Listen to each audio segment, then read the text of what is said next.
എനിക്ക് പത്മശ്രീ ഉണ്ടായിരുന്നു. പത്മശ്രീ കിട്ടുമെന്ന് പറയുമ്പോൾ ഏതെങ്കിലും ഒരു കേസ് നോക്കിക്കൊണ്ടുവരുവാനാകുമ്പോൾ അപ്പോൾ പത്മശ്രീ കിട്ടും. 2 പ്രാവശ്യം അങ്ങനെ ഉണ്ടായി. ഇപ്പോൾ ഇതും അതാണ്, അടുത്ത പ്രാവശ്യം എനിക്ക് കിട്ടുമെന്ന് ആരോ പറഞ്ഞു. അതുകൊണ്ട് ഇപ്പോൾ കേസ് ചാർജ് ചെയ്തു. ഞാൻ ഒരുപാട് കടി പഠിക്കാൻ വേണ്ടി ഞാൻ എൻ്റെ വീട്ടിൽ നിന്ന് വാങ്ങി, കൊച്ചു മുറുകന്മാരെ കടിയാൻ വേണ്ടി എനിക്ക് പഠിക്കാൻ വേണ്ടി വാങ്ങിയ ഒരാളാണ് ഞാൻ.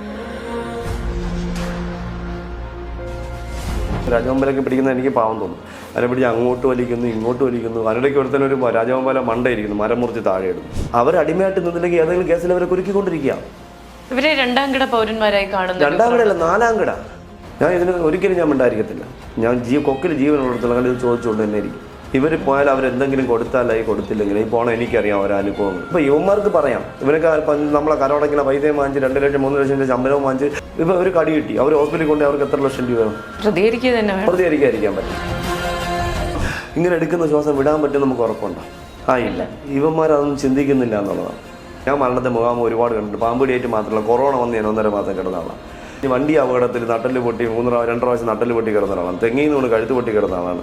അതുപോലെ മലയാളപ്പുഴ ക്ഷേത്രത്തിൻ്റെ മുന്നിൽ നിന്ന് ഒരു മതിൽ പൊളിക്കുമ്പോൾ മതിലിടിഞ്ഞ് 3 നട്ടലും തുടയിലും പൊട്ടി കിടന്ന ആളാണ്. മരണത്തെ മുഖാമുഖം കണ്ടതാണ്. കൊറോണ സമയത്ത് 238 പേര് എൻ്റെ മുന്നിൽ കിടന്നാണ് മരണപ്പെട്ടത്, മെഡിക്കൽ കോളേജ്, ട്രിവാൻഡ്രത്ത് മെഡിക്കൽ കോളേജ്. അപ്പോൾ ഇതൊക്കെ കണ്ടപ്പോൾ എനിക്ക് തോന്നി ഇത്രയേ ഉള്ളൂ.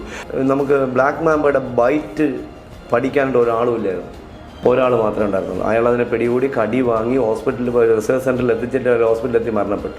പക്ഷെ അന്ന് ഇത്ര സമയത്തിനകത്ത് മരണപ്പെടുന്നുള്ള ആ പാമ്പിനെ അദ്ദേഹത്തിന് റിസർച്ച് സെൻറ്ററിൽ എത്തിക്കാനും കടി കിട്ടിയതിൽ നിന്ന് മാത്രം അതിന് മരുന്ന് കണ്ടെത്താൻ പറ്റി.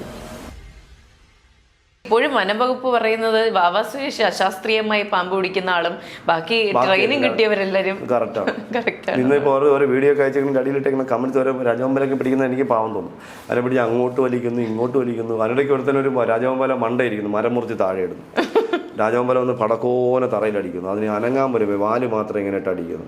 എന്നിട്ട് ആരും കാണാതെ അതിനെ ചാക്കി കയറ്റിക്കൊണ്ട് വന്നിട്ട് ആ പാമ്പിനെ വിടുന്ന വീഡിയോസ് ഇല്ല.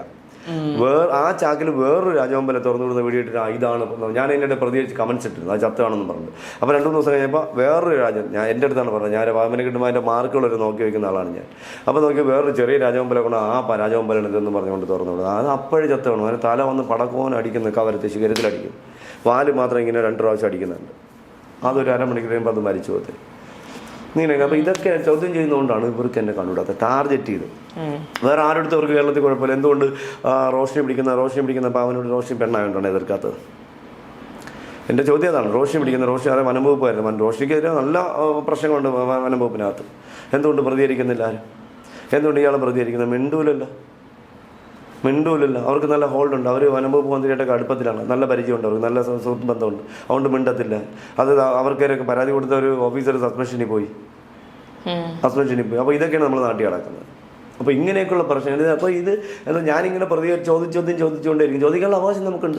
അപ്പോൾ ഇന്ത്യയിൽ പ്രധാനമന്ത്രി ഉണ്ടെങ്കിൽ പ്രതിപക്ഷമുണ്ട്, കേരളത്തിൽ മുഖ്യമന്ത്രി ഉണ്ടെങ്കിൽ പ്രതിപക്ഷമുണ്ട്. ഇവിടെ ഒരിടത്ത് ഏകാധിപത്യമില്ല.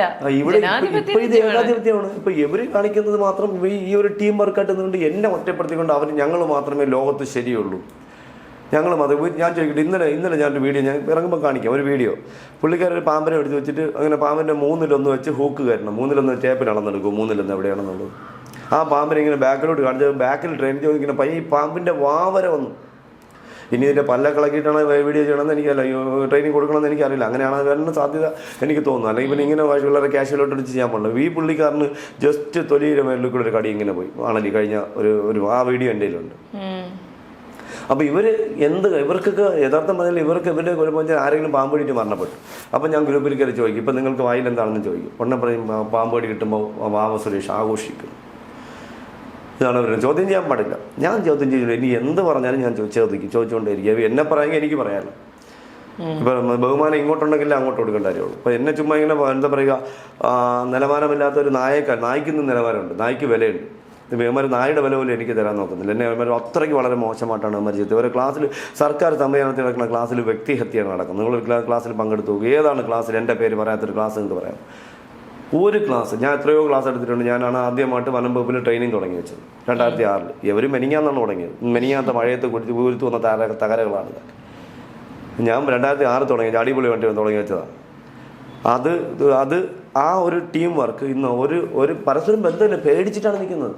അതുകൊണ്ട് എന്താ തൃശ്ശൂരിൽ നിന്ന് ഇവർ തുടങ്ങി വെച്ചാൽ തൃശ്ശൂരിൽ നിന്ന് കുറേ ചെറുപ്പക്കാർ മാറി നിൽക്കുന്നു, എറണാകുളത്ത് നിന്ന് മാറി നിൽക്കുന്നു, കണ്ണൂരിൽ നിന്ന് മാറി നിൽക്കുന്നു. ഈ ട്രെയിനിങ് നേടി അവർ പറഞ്ഞു, ചേട്ടാ ഇവന്മാരുടെ പീഡനം സഹിക്കാൻ വയ്യ എന്ന് പറഞ്ഞു, അതുകൊണ്ട് മാറി നിൽക്കുന്നു എന്ന് പറഞ്ഞു. അവരടിമയായിട്ട് നിന്നില്ലെങ്കിൽ ഏതെങ്കിലും കേസിൽ അവരെ കുരുക്കിക്കൊണ്ടിരിക്കുക. ഇവരെ രണ്ടാം കിട പൗരന്മാരായി കാണുന്നത്. രണ്ടാം കിടയല്ല, നാലാം കിട.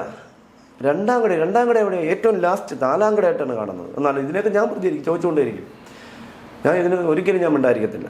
ഞാൻ കൊക്കിൽ ജീവനുള്ളിടത്തോളം ഇത് ചോദിച്ചുകൊണ്ട് തന്നെ ഇരിക്കും.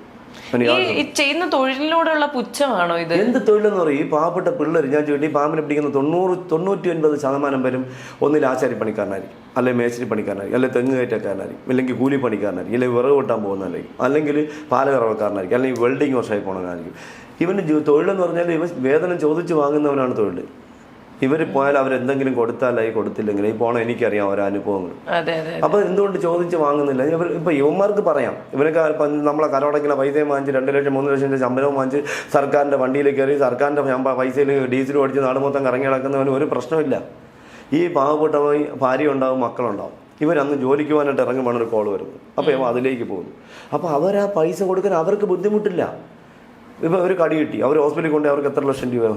അവിടെ പോയി അവർ സേവ് ചെയ്യുമ്പോൾ അവിടെ നിന്ന് 10-500 രൂപ വാങ്ങിക്കുമ്പോൾ അല്ലെങ്കിൽ 1000 രൂപ വാങ്ങിച്ചു കഴിഞ്ഞാൽ അത് വാങ്ങാൻ പാടില്ല എന്ന് പറഞ്ഞെങ്കിൽ ഇവർ കൊടുക്കണം. എന്തുകൊണ്ട് കൊടുക്കാൻ പറ്റുന്നില്ല? എന്നിട്ട് ഇവർ പറയും, എന്നിട്ട് ഇവർ ഉടനെ പാമ്പ് കൊടുത്ത കാരണം പാമ്പിനെ പിടിക്കത്തിക്കാൻ ഒരാളിന് കോൾ കളക്ട് ചെയ്തിട്ട് ആ വീട്ടിൽ വിളിച്ച് ചോദിക്കും, വന്നോ, എത്ര രൂപ വാങ്ങി? ഇതൊക്കെ എവിടെ നടക്കുന്നു? ഞാൻ ഈ ലോകത്ത് എവിടെയെങ്കിലും നടക്കുമോ ഇത്? കേരളത്തിലല്ലാതെ. ഞാൻ ചോദിച്ചു, ഈ കേരളത്തിൽ ഈ അടുത്ത കാലത്ത് എനിക്ക് ചിരി വന്നു. ഇപ്പോഴത്തേക്ക് പാമ്പിനെ പിടിക്കുന്ന ഒരാൾ, ഞാൻ മാസം ഇത്ര പാമ്പിനെ പിടിച്ചെന്ന് പറഞ്ഞിട്ട് കൊണ്ടുവന്നിട്ട് ചുമ്മാ എഴുതി വെച്ചിട്ട് ആ ഒരു പാമ്പിനെ പിടിച്ച് ആളില്ലാത്ത കാട്ടിക്കൊണ്ട് വയ്ക്കും, അല്ല ആളില്ലാത്തൊരു പറമ്പിൽ കൊണ്ട് വയ്ക്കും. ഇതാണ് വനം, ഇവിടെ തുറന്നിടാൻ പോകുന്ന ആ കുറ്റിച്ചെടിയുടെ മുട്ടിക്കൊണ്ട് ചാക്ക് വയ്ക്കും. ആ ചാക്കിനടുത്ത് വേറൊരു ചെടിയുടെ മുട്ടിക്കൊണ്ട് അവിടെ നിന്ന് പോട്ടെ, ഇവിടെ നിന്ന് പോട്ടെ, ഇത് ഇന്നടത്ത് പിടിച്ച് ഇന്നടത്ത് വിട്ട്. ഇതാണ് ഇവിടെ നടക്കുന്നത്. ഞാൻ ചോദിക്കട്ടെ, തിരുവനന്തപുരം സിറ്റിക്കകത്ത് പാമ്പിൻ്റെ എണ്ണം കൂടി, എവിടെ നിന്ന് പാമ്പിൻ്റെ എണ്ണം കൂടി? ഇതുവരെ ഇല്ലാത്ത എൻ്റെ 39 വർഷത്തെ സർവീസിനിടയിൽ ഇതുവരെ ഇല്ലാത്ത സ്ഥലത്തൊക്കെ മൂർഖൻ്റെ അവനെ കാണുന്നുണ്ടല്ലോ. എവിടെ നിന്ന് വരുന്ന പാമ്പിനെ? എവിടെ പാമ്പ് വരുന്നു? ഈ പാമ്പിനെ പിടിക്കുന്ന പാമ്പിനെ റിലീസിങ് പോളിസി എന്നൊരു സംഭവമുണ്ട്. ഇന്ത്യയിൽ മഹാരാഷ്ട്രയിൽ മാത്രമേ ഉള്ളൂ.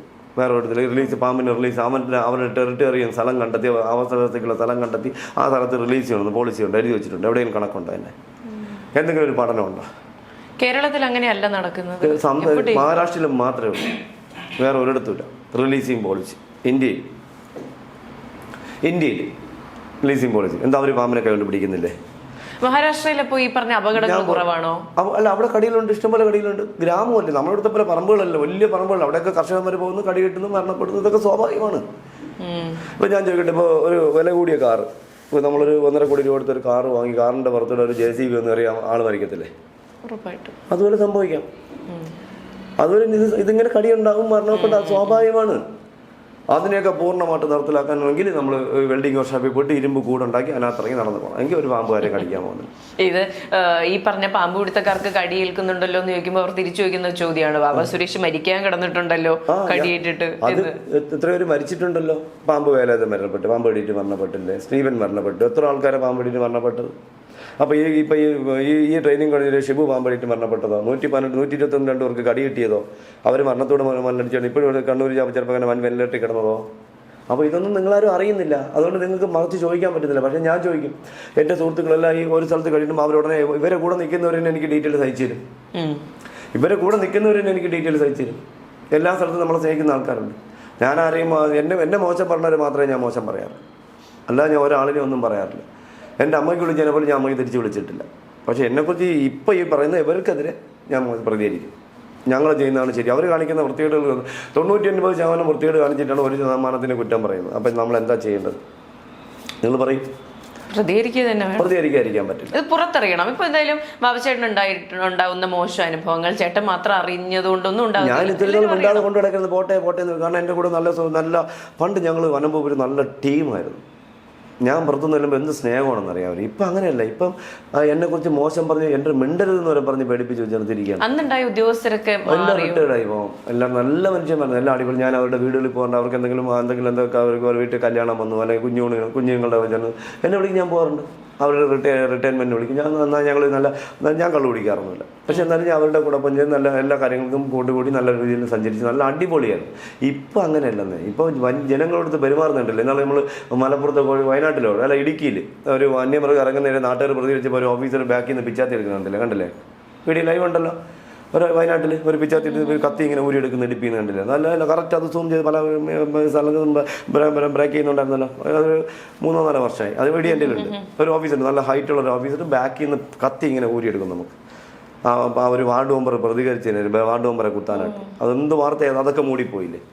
അതെല്ലാം പൈസ കൊടുത്ത് അവരെ കണ്ട് സ്വാധീനിച്ച് പൈസ കൊടുത്ത് അങ്ങ് അടിച്ചമർത്തുകയാണ്. ഇപ്പൊ ഈ 2015 ഈ കേസായ സംഭവമൊക്കെ നേരിട്ട് ക്ലാസ് എടുക്കാൻ വിളിച്ചു വരുത്തിയ സംഭവങ്ങളാണ്. അതെങ്ങനെ പെട്ടെന്ന് അങ്ങ് മാറുന്നത്? അതെല്ലാം റെക്കോർഡിക്കലായിരിക്കുമല്ലോ. അല്ല, ഇതിന് കാരണം വെച്ചാൽ ഇപ്പൊ അവരുടെ ഒരു അജണ്ടയുണ്ട്. അജണ്ട വെച്ചാൽ എന്നെ ഞാൻ ഈ ഇപ്പൊ നമ്മൾ പ്രതികരിക്കുന്നവരെ ഇല്ലാതാക്കുക എന്നുള്ളത് നമ്മുടെ നാട്ടിന്റെ ഒരു പ്രത്യേകത പണ്ട് മുതലേ ഇങ്ങോട്ടാണ്. അതുപോലെ ഇപ്പൊ ഞാൻ ഉത്തര കൊലക്കേസിന് ഇടപെട്ട് സാക്ഷി അന്വേഷണം അവർക്ക് ഇത്രയും ചൊറിച്ചിൽ എൻ്റെ അടുത്ത്. ഞാൻ ചോദിക്കട്ടെ, ഞാൻ ചിരിച്ചുകൊണ്ട് പറഞ്ഞൊരു കാര്യമുണ്ടെന്ന് അറിയാം. പാമ്പിനെ കൊണ്ടുവച്ച് ഡമ്മി പരീക്ഷണം CBI ഡയറി കുറിപ്പ് കണ്ടിട്ട് അതുപോലെ ഈ ഉത്തരയുടെ വീട്ടിലൊരു ഡമ്മി ഉണ്ടാക്കി കൊണ്ടുവച്ചിട്ട് ഒരു പാമ്പിനെ കൊണ്ട് അങ്ങോട്ട് കുത്തുന്നു, ഇങ്ങോട്ട് കുത്തുന്നു, അങ്ങോട്ടടിക്കുന്നു. പാമ്പിനായിട്ട് 1.5 മണിക്കൂർ പാമ്പിനെ കൊണ്ട് ഡമ്മി കടിപ്പിക്കാൻ പോകുന്നു. പാമ്പുകൾ എപ്പോഴും കടിക്കുന്ന എപ്പോഴാണ് ഉഷ്ണരക്തമുള്ള ശരീരങ്ങളിലാണ് പെട്ടെന്ന് കടിക്കുന്നത്. ഇത് പഞ്ഞിയിലുണ്ടാക്കി വെച്ച, കോട്ടണിലുണ്ടാക്കി വെച്ച സാധനം കൊണ്ടുവച്ചിട്ട് കടി. ഇതിനെതിരെയൊക്കെ ഞാൻ പ്രതികരിച്ചു. ഞാൻ സാക്ഷിയായി കൗമുദിയുടെ 7 എപ്പിസോഡാണ് ഹാജരാക്കിയത് കോടതി ആവശ്യപ്പെട്ടതാണ്. ഞാൻ പറഞ്ഞ ഡീറ്റെയിൽഡ് തെളിവുകൾ ഇങ്ങനെ പറഞ്ഞപ്പോൾ കോടതി ആവശ്യപ്പെട്ട് എന്ത് ചെയ്യണം. അപ്പോൾ ഞങ്ങൾ 7 എപ്പിസോഡ് ഹാജരാക്കാൻ പറഞ്ഞു.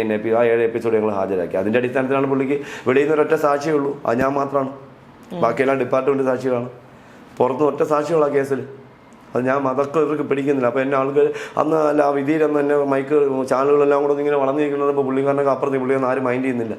ആ പുള്ളിക്കാരനൊക്കെ അവർക്ക് അതാണ് എൻ്റെ പ്രശ്നം, ഈഗോ അല്ലാതെ ഇതിലൊന്നുമില്ല. അപ്പോൾ നാളെ ഞാൻ ഉണ്ടാവുന്നതിന് ഞാൻ സാറിന് അങ്ങനെ പ്രതികരിക്കുന്ന ആളെയല്ല. പിന്നെ എന്നെക്കുറിച്ച് ഇങ്ങനെ വ്യക്തിഹത്യ ചെയ്തപ്പോഴാണ് ഞാൻ പ്രതികരിക്കുന്നത്. അല്ലെങ്കിൽ നാളെ ഞാൻ ഉണ്ടെന്നുള്ള ഉറപ്പ്, നാളെ നമ്മൾ ഈ എടുക്കുന്ന ശ്വാസം വിടാൻ പറ്റും നമുക്ക് ഉറപ്പുണ്ടോ? ഇല്ല. ഇവന്മാരതൊന്നും ചിന്തിക്കുന്നില്ല എന്നുള്ളതാണ്. അതൊന്നും ചിന്തിക്കുന്നില്ല എന്നുള്ളതാണ്. അതാണ് ഇതിൽ പറ്റുന്ന കുഴപ്പം. ഞാൻ മരണത്തെ മുഖാമുഖം ഒരുപാട് കണ്ടിട്ടുണ്ട്. പാമ്പുടിയായിട്ട് മാത്രമല്ല, കൊറോണ വന്ന് ഞാൻ 1.5 മാസം കിടന്ന ആളാണ്. കാരണം ഞാൻ തിരിച്ചു വരുന്ന ഒരിക്കലും പ്രതീക്ഷിച്ച ആളല്ല. പിന്നെ അത് കഴിഞ്ഞ് വണ്ടി അപകടത്തിൽ നട്ടല് പൊട്ടി 2 പ്രാവശ്യം നട്ടല് പൊട്ടി കിടന്ന ആളാണ്. തെങ്ങിൽ നിന്ന് കഴുത്ത് പൊട്ടി കിടന്ന ആളാണ്. അതുപോലെ മലയാളപ്പുഴ ക്ഷേത്രത്തിൻ്റെ മുന്നിൽ നിന്ന് ഒരു മതിൽ പൊളിക്കുമ്പോൾ മതിലിടിഞ്ഞ് 3 നട്ടലും തുടയിലും പൊട്ടി കിടന്ന ആളാണ്. അപ്പോൾ ഞാൻ ഒരുപാട് ഹോസ്പിറ്റലിൽ കിടന്നിട്ടുള്ളതാണ്. അതുകൊണ്ട് എനിക്ക് തോന്നുന്നു ഒരു വലിയ മരണത്തെ മുഖാമുഖം കണ്ടതാണ്. കൊറോണ സമയത്ത് 238 പേര് എൻ്റെ മുന്നിൽ കിടന്നാണ് മരണപ്പെട്ടത്, മെഡിക്കൽ കോളേജ്, ട്രിവാൻഡ്രത്ത് മെഡിക്കൽ കോളേജ്. അപ്പോൾ ഇതൊക്കെ കണ്ടപ്പോൾ എനിക്ക് തോന്നി ഇത്രയേ ഉള്ളൂ. പക്ഷേ ഇവർക്കൊന്നും എൻ്റെ വില മനസ്സിലാവുന്നില്ല, ജീവൻ്റെ വില എന്താണെന്ന് അറിയില്ല. അപ്പോൾ ഇവർക്ക് വ്യക്തിഹത്യ ചെയ്ത് മറ്റുള്ളവരെ ദ്രോഹിച്ച് മുന്നോട്ട് പോകണം എന്നുള്ള അതൊരു മാറ്റം വരണം. അത് കേരളത്തിൻ്റെ വനം വകുപ്പിൽ നല്ല മന്ത്രിമാർ വരണം. നല്ല എന്താ പറയുക, ഇപ്പോൾ ഗണേശ് സാറൊക്കെയാണെങ്കിൽ ഇതൊക്കെ എന്നേ എടുത്ത് കളഞ്ഞനെ, പോടാ പോയി ഫീൽഡിൽ പോയി പണിയിടാന്ന് പറഞ്ഞേ. പോയി ഫീൽഡിൽ പണിയിടാം. നീ എന്തിന് പാമ്പിലേക്ക് പുറത്ത് ആൾക്കാരുണ്ട്, നീ പോയി ഫീൽഡിൽ പണിയിടാന്ന് പറയും. സർക്കാരിൻ്റെ ശമ്പളവും വാങ്ങിച്ചു കൃത്യമായിട്ട് പറയും, ഒരു സംശയമില്ല. പിന്നെ എല്ലാവരും ചിന്തിക്കുന്ന ഒരു കാര്യമുണ്ട്, ഒരു മനുഷ്യന്റെ ജീവനും ഒരു പാമ്പിന്റെ ജീവനും എടുത്തു നോക്കിയാൽ ബാബച്ചേട്ടൻ എപ്പോഴും പാമ്പിന്റെ ജീവനായിരിക്കും വലുതെന്ന്. അങ്ങനെയാണോ? 100%. കാരണം എന്താ പറയുക, ഞാൻ അങ്ങനെ പറയാൻ കാരണം ഇപ്പം ഞാൻ ഒരാൾ പോയാലും വേറെ 10,000 പാമ്പ് കൊടുത്തക്കാരുണ്ടാവും. പക്ഷെ നമ്മൾ ഒരു കാര്യം എപ്പോഴും മനസ്സിലാക്കണം, നമ്മൾ പിന്നോട്ട് പോയി കഴിഞ്ഞാൽ നമുക്ക് ബ്ലാക്ക് മാമ്പയുടെ ബൈറ്റ് പഠിക്കാനുള്ള ഒരാളും ഇല്ലായിരുന്നു. ഒരാൾ മാത്രമേ ഉണ്ടായിരുന്നുള്ളൂ. അയാൾ അതിനെ പിടികൂടി കടി വാങ്ങി ഹോസ്പിറ്റലിൽ റിസർച്ച് സെൻ്ററിൽ എത്തിച്ചിട്ട് ഹോസ്പിറ്റലിൽ മരണപ്പെട്ടു. പക്ഷെ അന്ന് ഇത്ര സമയത്തിനകത്ത് മരണപ്പെടുന്നുള്ള ആ പാമ്പിനെ അദ്ദേഹത്തിന് റിസർച്ച് സെൻ്ററിൽ എത്തിക്കാനും കടി കിട്ടിയതുകൊണ്ട് മാത്രമാണ് അതിന് മരുന്ന് കണ്ടെത്താൻ പറ്റിയത്. ഒന്ന് ഇപ്പോൾ കഴിഞ്ഞ 4 വർഷങ്ങൾക്ക് മുന്നേ റിപ്പോർട്ട് വന്നു, 250 പാമ്പുകളുടെ കടി വാങ്ങി ആളിൻ്റെ ശരീരത്തിൽ നിന്ന് ആൻറ്റിവനം കണ്ടെത്തി. 250 കടി കിട്ടി. ഇവിടെ നമ്മളങ്ങനെ ഒരാൾ നമുക്ക് ഇത്രയും കടി കിട്ടി, ഒന്ന് പഠിക്കണമെന്ന് പോലും പറയാൻ പറ്റില്ല. അവനെ ഇത്രയും കടി കിട്ടി അവൻ്റെ കഴിവുകൾ കൊണ്ടാണ്. അപ്പോൾ അത്ര 250 കടി വാങ്ങിച്ച ആളോ, ഞാൻ ഒരുപാട് കടി പഠിക്കാൻ വേണ്ടി ഞാൻ എൻ്റെ വീട്ടിൽ നിന്ന് വാങ്ങി, കൊച്ചു മുറുകന്മാരുടെ കടിയാൻ വേണ്ടി എനിക്ക് പഠിക്കാൻ വേണ്ടി വാങ്ങിയ ഒരാളാണ് ഞാൻ. അപ്പോൾ ഇവരങ്ങനെയൊന്നുമല്ല, വാവാ സുരേഷിനെ അങ്ങനെ പഠിക്കാൻ വിട്ട് കഴിഞ്ഞാൽ വാവാസിൻ്റെ പേര് വലുതായി. എനിക്ക് പത്മശ്രീ ഉണ്ടായിരുന്നു. പത്മശ്രീ കിട്ടുമെന്ന് പറയുമ്പോൾ അവർ ഏതെങ്കിലും ഒരു കേസ് നോക്കിക്കൊണ്ടുവരുവാനാകുമ്പോൾ അപ്പോൾ പത്മശ്രീ കിട്ടത്തില്ല. 2 പ്രാവശ്യം അങ്ങനെ ഉണ്ടായി. 1-2 പ്രാവശ്യം ഒന്നുമല്ല, ഈ കഴിഞ്ഞ പ്രാവശ്യം അങ്ങനെയായിരുന്നു. ഇപ്പോൾ ഇതും അതാണ്, അടുത്ത പ്രാവശ്യം എനിക്ക് കിട്ടുമെന്ന് ആരോ പറഞ്ഞു, അതുകൊണ്ട് ഇപ്പോൾ കേസ് ചാർജ് ചെയ്തു. അതിലൊന്നും ഒരു പ്രശ്നം, എനിക്ക് പത്മശ്രീ ആണെന്ന് ഞാൻ ആരോടും പറഞ്ഞിട്ടില്ല. എനിക്ക് വേണ്ടത് തന്നെ. എനിക്ക് ഏറ്റവും കൂടുതൽ ഇഷ്ടപ്പെടുക എന്താ പറയുക, നല്ല പാവപ്പെട്ട ആൾക്കാരെ വീട്ടിൽ പോയി പാവൻ മണ്ണൊക്കെ കിളച്ച് മണ്ണൊക്കെ ദേഹത്തായി ശരീരത്തിൽ അഴുക്കൊക്കെ ആയി പിടികൂട്ടുമ്പോൾ വേർത്ത് പിടികൂടുമ്പോൾ ആ ഒരു സംതൃപ്തി ലോകത്ത് എനിക്ക് ഒന്നിൽ നിന്നും കിട്ടിയിട്ടില്ല. ഒരു അവാർഡ് നല്ല എനിക്ക് കിട്ടത്തില്ല. എനിക്ക് പിന്നെ ഏറ്റവും വലിയ ഭാഗ്യം, ഇവനൊക്കെ കിട്ടാത്തൊരു ഭാഗ്യം എനിക്കുണ്ട്. ഇവനെന്ന് തന്നെയാണ് ഞാൻ പറയുന്നത്. ഞാൻ ഇന്നുവരെ ഇങ്ങനെ ഉണ്ട്, അവരുടെ അദ്ദേഹം എന്നൊക്കെ ഞാൻ പറഞ്ഞു. ഇവനൊക്കെ കിട്ടാത്തൊരു ഭാഗ്യം എനിക്കുണ്ട്. എന്താണെന്ന് അറിയാമോ?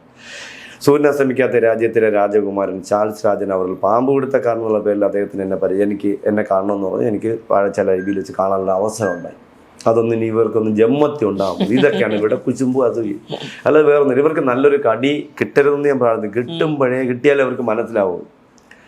കിട്ടുമ്പോഴേ അവർക്ക് പാമ്പ് കടി കിട്ടിയാൽ എന്താണ് അവസ്ഥ എന്ന് അവർക്ക് മനസ്സിലാവും. കിട്ടാത്തതാണ് ഇവരുടെ കുഴപ്പം.